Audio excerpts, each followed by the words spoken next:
Paz do Senhor, meus amados irmãos.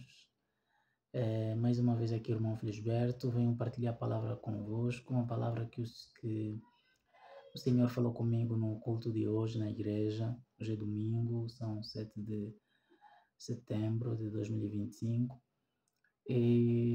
Portanto, quero partilhar um tema bastante difícil para mim falar, não é? Não porque por não saber, mas porque eu acho que é algo muito complicado explicar. Porque para nós entendermos sobre o tema, que eu vou falar já daqui a nada, é necessário que haja uma humildade em nosso coração, uma humildade diante da presença de Deus. Que tema é esse, irmão Felisberto, que é tão difícil assim de falar? Nós vamos falar sobre o amor de Deus. Concretamente, vamos falar sobre um tema. O tema, assim, de forma longa, é: o amor de Deus é para quem não merece. Uau, o amor de Deus é para quem não merece. Esse é o tema. Por que eu falo que falar do amor de Deus é algo difícil? É difícil porque não existem palavras humanas suficientes para poder explicar o grande amor de Deus. Eu lembro-me que até no hino, o hino da igreja IECA, no inário, na verdade, no inário evangélico da igreja IECA, a Igreja Evangélica Congregacional em Angola, tem um hino, Quem pode o seu amor contar? Esse hino impacta-me muito porque ele começa: o grande amor do meu Senhor, por mim morrendo sobre a cruz, da perdição para me salvar, quem poderá contar? Depois o coro é: quem pode o seu amor contar? É uma pergunta: quem pode o seu amor contar? Então, não existe alguém que tenha a capacidade de realmente explicar de uma forma plena o amor de Deus. Porque o amor de Deus se recebe. Quais são os textos então que vamos falar? Não vamos levar muito tempo, porque é impossível nós explorarmos esse tema de forma profunda. Vou falar aquilo que o Senhor preparou, colocou no meu coração para partilhar, mas é impossível nós assim aprofundarmos de uma forma tremenda, porque não teria tempo de término. Então, falar do amor de Deus é algo muito abrangente, muito vasto. Porém, é necessário que nós compreendamos o amor de Deus. Vamos falar, vou ler aqui 2 textos com os irmãos. Vamos começar com o primeiro livro, que é o livro de João, capítulo 3, versículo 17. João, vamos ler os 2 textos, não é?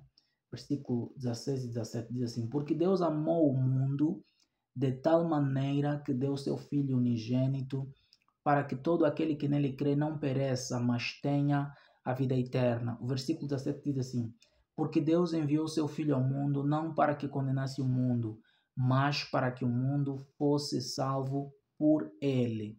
O segundo texto é o livro de Romanos, capítulo 5. Só colocar aqui a marca. Romanos, capítulo 5, versículo 8. Romanos 5, 8. Diz assim a palavra do Senhor em Romanos capítulo 5, versículo 8. Diz assim: mas Deus prova o seu amor para conosco em que Cristo morreu por nós, sendo nós ainda pecadores. Amém?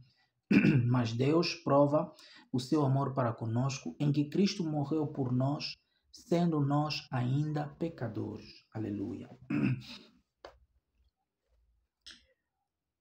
O amor de Deus é para quem não merece.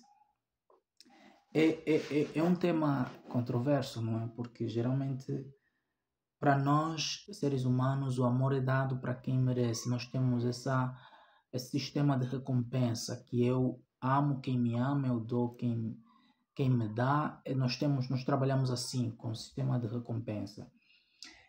Porém, para nós entendermos esse tema, precisamos considerar alguns aspectos aqui. Conforme disse, é muito difícil falar sobre o amor de Deus, porque o amor de Deus ele é tão profundo, é tão majestoso, que quando nós começamos a entender sobre o seu amor, sobre como ele nos amou, como ele decidiu entregar o seu Filho Jesus por nós, mesmo nós não merecendo, acabamos nos quebrantando. É impossível se conter diante da revelação de Deus quanto ao seu amor para conosco. Por isso também é difícil, é difícil ensinar. Todas as vezes que o Senhor me falou para pregar, às vezes o Evangelho, quando estou no táxi, no autocarro, para pregar a palavra, e o Senhor me fala para pregar sobre João 3,16, sempre é difícil para mim. Eu falo, Senhor, por favor, me ensine a pregar o teu amor.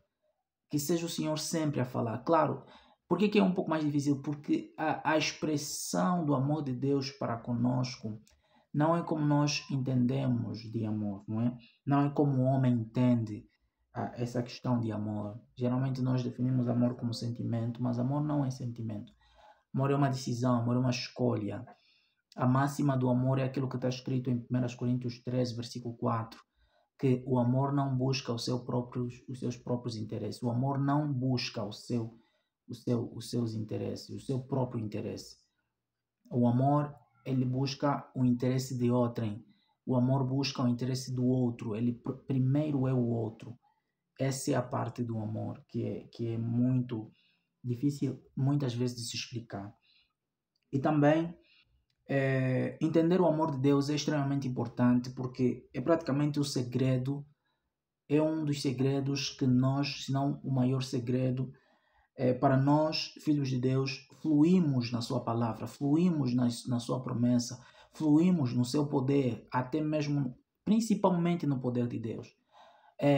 Quando nós entendemos o amor de Deus, fluímos no poder de Deus. Porque Jesus curava o homem com compaixão. Com compaixão em colocar-se no lugar do outro. E só tem compaixão quem ama. Quem ama é que tem compaixão. Então, entender o amor de Deus é o segredo para nós fluirmos no seu poder e fluirmos na sua promessa, aquilo que Deus prometeu para conosco. Quando nós entendemos o amor de Deus, praticamente é uma porta que se abre para nós fluirmos nessas dimensões. E nós, filhos de Deus, temos que perceber que Deus nos fez, Deus nos chamou, em primeiro lugar, para sermos adoradores.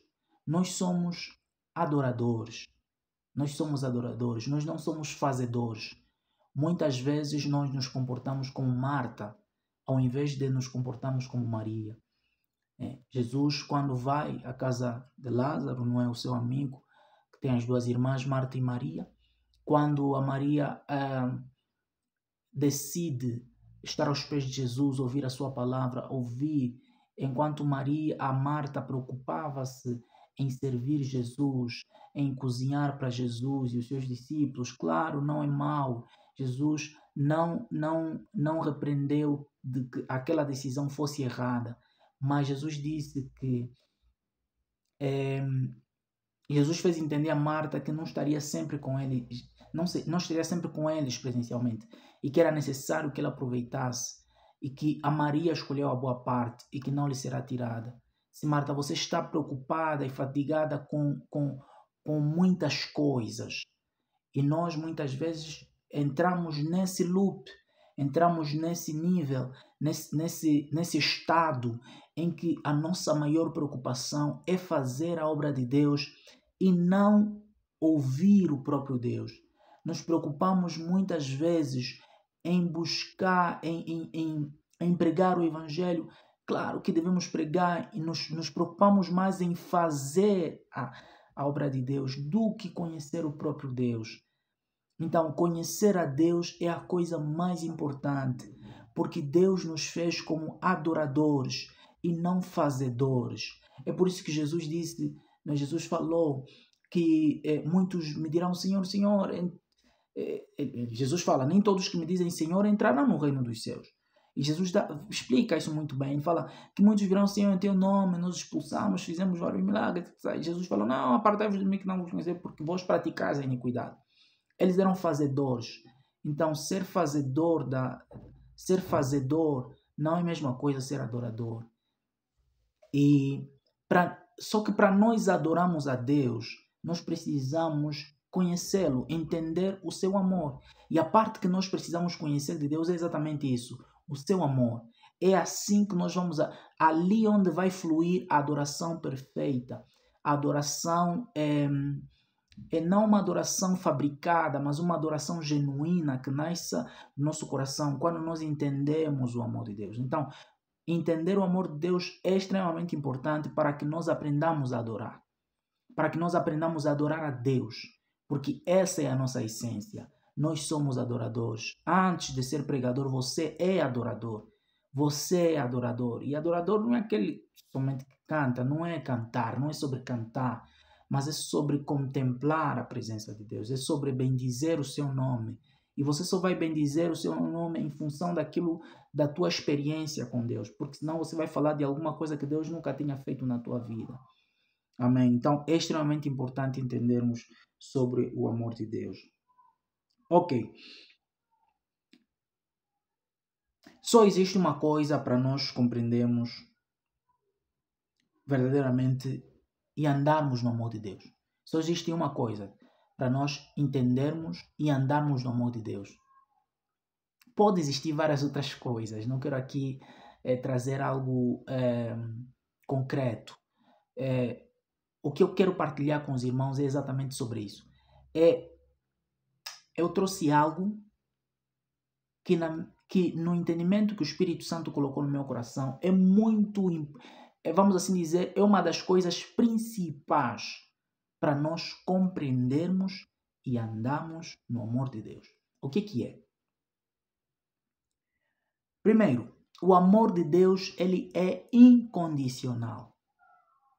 O amor de Deus é incondicional e depende exclusivamente da sua fidelidade e não da nossa. Uau! O amor de Deus é incondicional. O amor de Deus significa que não depende daquilo que nós fazemos. Isso é forte. Isso é forte. Por isso é que eu disse que é muito difícil entender o amor de Deus. Porque nós homens trabalhamos, conforme disse no princípio, trabalhamos com sistema de recompensa. Se você me ama, eu te amo. Não, mas só que Deus não trabalha assim. Se você não me ama, eu te amo. É assim que Deus trabalha. Não é em função do que nós fazemos que Ele nos ama. Mas é em função exatamente do que nós não fazemos. Exatamente do que nós não somos. Aquilo que nós não fazemos que o desagrada. É ali onde o amor de Deus se manifesta. Por quê? Porque o texto que nós lemos no livro de João 3,16 é um texto bastante conhecido. Porque Deus amou o mundo de tal maneira, e a palavra mundo aí se refere ao homem, o ser humano. Claro que Deus ama toda a sua criação. Deus ama os pássaros. Deus ama tudo que Ele fez. Deus ama a criação. Mas só que o centro da criação é o homem. E o homem é que fez com que todo o sistema que Deus tinha criado caísse. O pecado no universo só existe por causa do homem. O universo não seria algo mortal. Só se tornou mortal por causa do homem. Então Deus amou o mundo, o homem, o ser humano, de uma forma inexplicável, de tal maneira que Ele enviou o seu Filho unigênito, para que todo aquele que nele crê não pereça, mas tenha a vida eterna. E no versículo 17 diz que, porque Deus enviou o seu Filho não para que condenasse o mundo. Não, Jesus não veio para nos condenar. Aí onde está o ponto. Quando nós fazemos algo de errado, a nossa mente nos condena. A nossa mente nos condena, mas Jesus não veio para nos condenar. A palavra fala que Ele veio para que o mundo fosse salvo por intermédio dele. E o apóstolo Paulo vai mais a fundo o apóstolo Paulo vai mais ao fundo, ele traz aqui algo muito forte. Ele diz que Deus provou o seu amor para conosco. Deus provou o seu amor para conosco. Ele diz, Deus prova o seu amor para conosco em que Cristo morreu por nós, sendo nós ainda pecadores. Uau! Cristo morreu por nós, sendo nós ainda pecadores. Então, Cristo não morreu por ti, ou seja, Deus, imagina só que Deus, o seu Filho amado Jesus, morreu por nós, sendo nós ainda pecadores. E quanto mais sendo filho de Deus, sendo seus filhos, será que Deus não tem paciência para nos perdoar quando pecamos, quando falhamos? Isso não é uma abertura para nós pecarmos. Com certeza que quem tem Jesus, a palavra fala, aquele que está em Cristo, crucificou a carne com as suas paixões. Então, quando nós recebemos Jesus, recebemos uma vida nova. Mas o apóstolo João disse que se alguém pecar, temos um advogado, que é Jesus Cristo justo.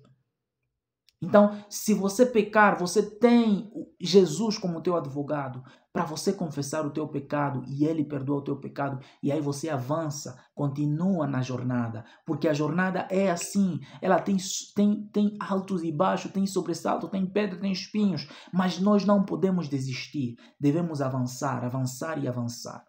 Mas só que essa jornada, ela se torna muito mais fácil quando nós compreendemos o amor de Deus. Quando nós entendemos a revelação do amor de Deus para conosco. Quero trazer aqui 3 aspectos. Geralmente nós pensamos que seremos mais abençoados quando dizimamos mais, quando ofertamos mais. Sim, existe uma lei da oferta, existe uma lei do dízimo. Existe. Nós precisamos ser dizimistas, nós precisamos ser ofertantes, precisamos aprender a ofertar, dar o melhor de nós para Deus. Mas só que quando você condiciona Deus, dizendo, não, Senhor, porque eu sou um dizimista fiel, porque eu sou um ofertante fiel, então eu mereço a bênção, é ali onde você não começa a merecer. Porque, na verdade, ninguém merece a bênção de Deus. Deus não está em dívida com ninguém. Somos nós quem falhamos com Deus. E então o amor de Deus parte no pressuposto de que quando você entender que não merece a bênção, é ali onde Deus começa a te abençoar. Quando você entender que realmente eu não mereço essa provisão, porque eu falhei, eu administrei mal o meu salário, nem sequer ofertei, nem sequer dei dízimo, mas Senhor, eu estou nos picos, eu preciso do teu socorro, perdoa-me, eu não mereço, mas de acordo ao teu amor, de acordo à tua graça, por favor me conceda. Exatamente nesse estado em que você se encontra, é que você se torna elegível para Deus te abençoar. É complicado, é estranho, mas é assim o amor de Deus. É assim o amor de Deus. E quando você oferta, quando você dizima, entendendo que tudo isso que eu estou a dar não me pertence, é de Deus. Eu estou apenas tirar vamos assim dizer, tirar uma migalha do muito que Deus me dá. Senhor, é para ti. Senhor, é para ti. Eu te dou com alegria. Eu te dou com alegria, não porque eu mereço, mas eu te dou com alegria. Ali você se torna também elegível para a bênção de Deus. Uma forma muito simples para nós entendermos isso é aquela parábola que Jesus contou sobre o fariseu e o fariseu e o publicano, não é? O fariseu entra no templo e o publicano também entra no templo. E o fariseu olha para o publicano e diz, ele levanta as mãos e diz, Senhor, eu te dou graças, porque eu não sou como esse pecador que está aí, que entrou agora na igreja. Eu te dou dízimo sempre. Eu jejuo 2 vezes por semana. Eu sou alguém que oferta. Eu sou alguém santo. Eu sou alguém que vem na igreja todos os dias, não como esse pecador que está ali. Aquele homem pensou que as suas ações eram suficientes para ele merecer a bênção de Deus, para ele merecer o amor de Deus. Mas o que o publicano falou? O que aquele publicano disse? Ele disse, não, Senhor, perdoa-me, porque eu sou um homem pecador. Perdoa-me, porque eu não mereço o teu amor. Mas perdoa-me. Uau! E quem a oração foi atendida? É a oração do publicano, conforme Jesus explicou. Porque não é sobre nós merecermos, é sobre Deus nos dar aquilo que é a sua graça por meio de Jesus. É ali onde eu quero entrar. Como é que nós nos tornamos... como é que nós vamos começar a desfrutar do amor de Deus? Primeiro, precisamos perceber que Deus, quando olha para o homem, olha para nós que somos seus filhos, Ele não olha a nossa identidade, Ele não olha em nós, Ele vê Cristo em nós. Quando nós recebemos Jesus Cristo, nós nos tornamos abençoados na presença de Deus. Porque nós recebemos exatamente a herança e a promessa de Deus na nossa vida, por meio de Jesus. Jesus é que nos qualifica para recebermos a bênção de Deus na nossa vida. Jesus é que nos qualifica, Ele nos coloca um manto de justiça, nos dá a permissão para recebermos as promessas de Deus na nossa vida. Então, Jesus é a porta de entrada para nós recebermos as bênçãos de Deus. Mas muitas vezes nós andamos como se Jesus não existisse. Nós vivemos muitas vezes como se é sobre nós. Não é sobre nós, é sobre Jesus. Porque Jesus se sacrificou na cruz por nós. Ele se sacrificou na cruz por nós, para que nós tivéssemos ou tenhamos a vida eterna. Ele se sacrificou por nós para que nós tenhamos a vida eterna. E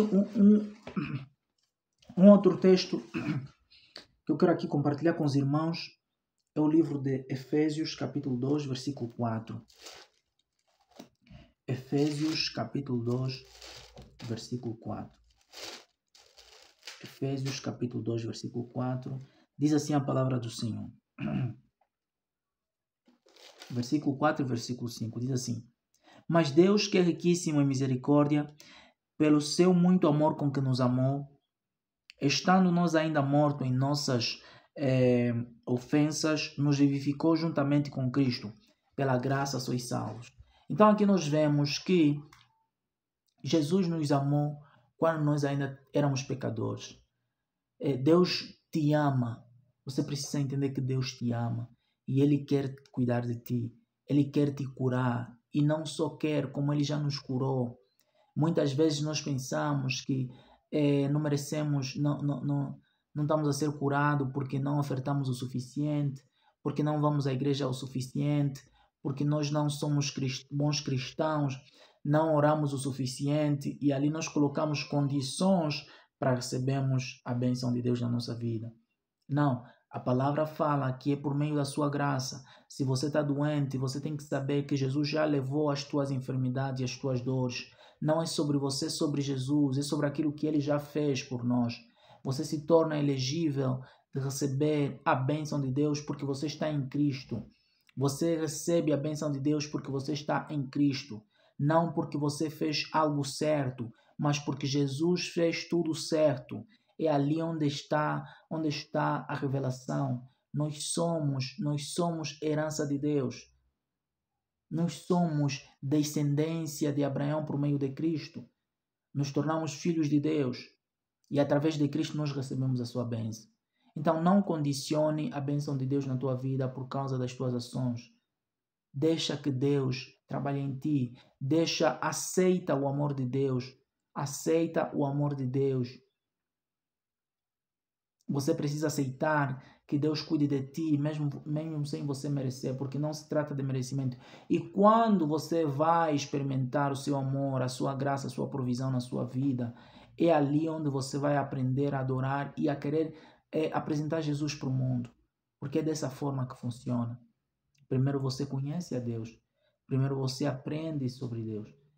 Depois você experimenta quem é Deus. Você experimenta. A palavra fala, provai e vede que o Senhor é bom. É possível provar Deus.